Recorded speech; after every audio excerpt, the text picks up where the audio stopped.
Hello and welcome to Farmers Inside Track. I am Patricia Tembo, specialist journalist at Food Forum Mzansi. Today we meet one of the new generation of farmers reshaping South Africa's green economy. Batabile Masimola co-founded Green Leafy Growers, a company that's already created jobs and secured retail supply deals. Here's my colleague Ivor Price in conversation with her. Batabile, thank you for joining us here on Farmers Inside Track. It's an honor to have you here. Thank you so much for inviting me. It's an honor to be here. We are so curious about Green Leafy Growers. Tell us, how did it come to life? In 2023, I signed up via Facebook for entrepreneurship program. I didn't think much about it, but I got a call a couple of months later telling me that I was successful in the initial stages. So I must come in for an interview and a psychometric test. So I went in, did the psychometric test. There was a lot of people, especially students who were studying agriculture and crop sciences, crop science at TUT. So I was lucky to be selected amongst the top 10 candidates to join the program. So I joined the program. It was a year program. So for the first 3 months, we were based in a classroom setting and we were taught everything and trained everything to do with the theory side of agriculture by agronomists, by people from the ARC, from the Department of Agriculture. And we did tests and whatnot. We went on farm visits. And then the remaining 9 months, we were split into groups. There was 10 of us. It was called Acceleration. So during that acceleration program, we set up studio companies, make-believe companies, and we started preparing the land, doing everything that a farmer does. But it was a studio company. So we planted, prepared the land, and then we harvested. After harvesting, we sold to Jackson's Eatery and Jackson's Market. It's based in Bryanston and Kyalami. We also supplied Pick and Pay, but it was through African Greeners program. It's absolutely incredible that so soon after acceleration, you were able to supply the likes of Pick and Pay, even Jackson's Market. Where's your business situated? Currently, we're situated in Olifantsfontein, in Elandsfontein. So we currently leasing land at African Greeners Horticulture. We're leasing 2.5 hectares. We planted peppers in the first season, that was last year. In October, we started planting bell peppers, green, red, and yellow peppers. And in winter, we planted coriander, parsley. Those are the winter crops. We still are supplying Kempe and Fresh Mark. That's incredible. So what inspired you to focus on leafy greens and some of the crops you specifically mentioned now? What makes your produce stand out, Batabile? What inspired us to do this is because when we partnered with African Greeners, we were asked, because already they have an off-take agreement with Pick and Pay to supply them with certain crops. So we were told that for us to be able to have market access, we need to supply certain crops. So we currently adhering to what Pick and Pay needs from us. So that's what we are doing. We are supplying them with the crops that Pick and Pay needs. And what makes us stand out as Green Leafy Growers is that we currently grow our crops organically. Most people nowadays are preferring organically grown crops that are chemical free, which are much healthier and not harmful to the body, since people are more health conscious nowadays. Batabile, you've already created 10 jobs. That's incredible. What does that achievement mean for you? What does it mean for your team? Creating employment for 10 people is a great achievement for us as Green Leafy Growers because we have inspired hope in somebody who's been unemployed, since where we are working at is most rural areas. So most people here don't get an opportunity to study further so that they can get better jobs. So us being here and being able to employ 10 people has been a great achievement for us, and we are really proud to create jobs for 10 people. I think it's a great thing for any individual. I understand you've got a co-founder, and I know co-founding a business isn't always easy. How do you and your partner share leadership and vision when it comes to your organization? Me and my partner, Mpundo Madondo, he was also part of the program that I was doing. So initially, the program was set out after training. each individual who was in the program was going to set up their own businesses because everyone had their own ideas of what they wanted to do.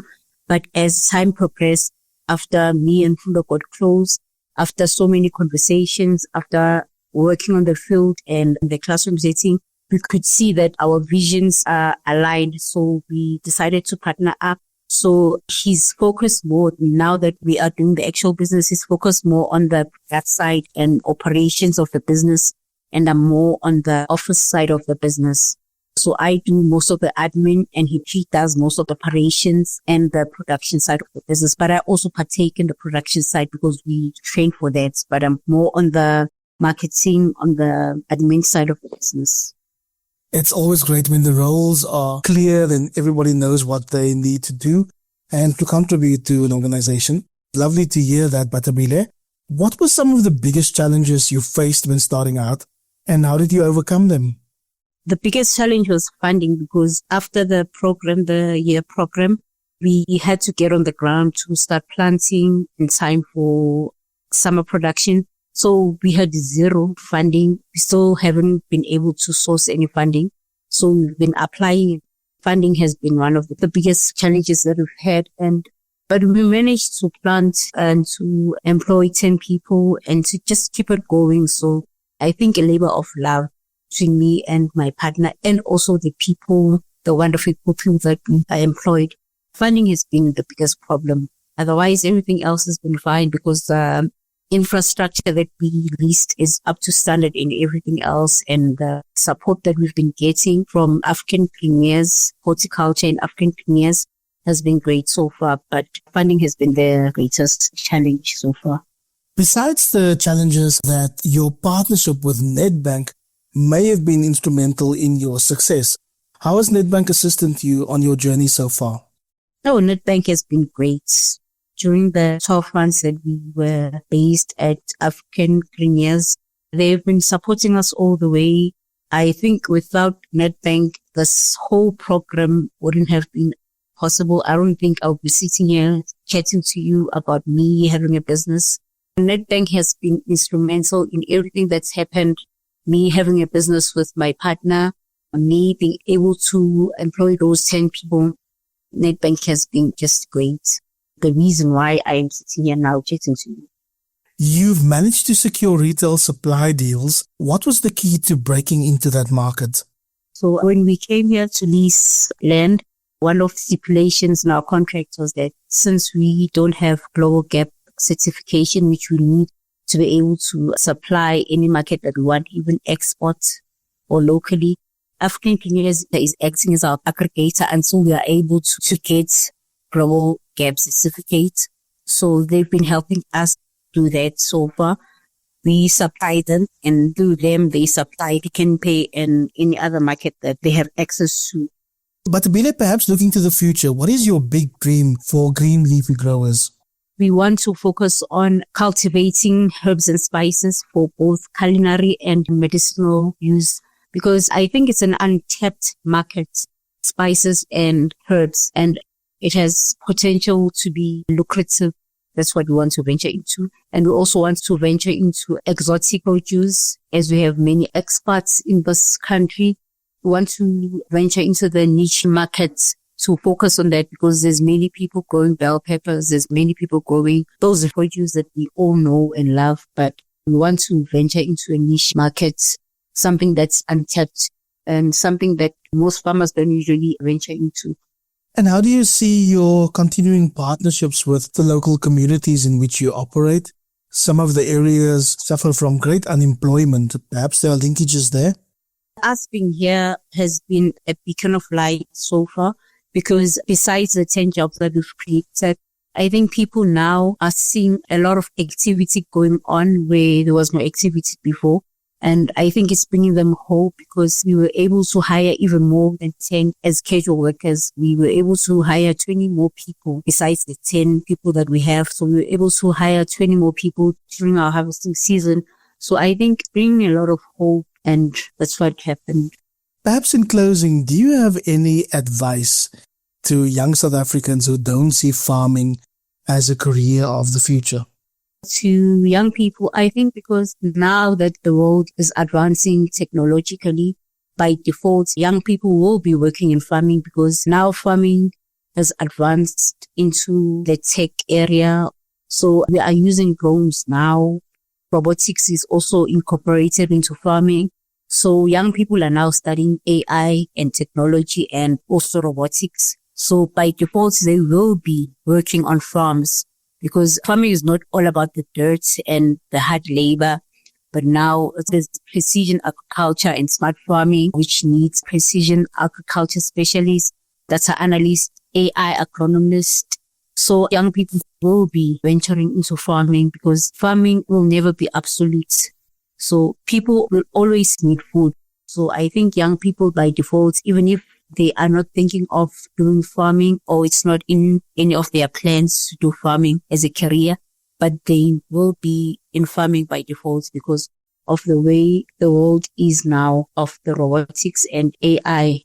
It's lovely to hear your perspective on the future of farming and how technology plays a role in advancing it. And perhaps, how do you see the road ahead in terms of your relationship with Nedbank? What are some of the things you're still hoping to achieve together? I hope Nedbank will always be the supportive that it's always been to green leafy growers. And I hope that one day when there's awards, July, I went to an awards ceremony, the Senton Convention Center, and they were giving out awards to the top business people. I hope that one day I'll be honored with Green Leafy Growers and my partner as one of the leading business people by Nedbank. But so far, I just hope the relationship between Green Leafy Growers and Nedbank will stand the test of time and will go to great places.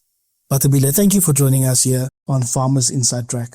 That was Patabile Masimola from Green Leafy Growers, proving that youth-driven farming can create jobs, opportunity, and a sustainable future. I'm Patricia Tembo, and this is Farmers Inside Track, proudly brought to you by Food Forum Mzansi. Thank you for listening and join us again soon.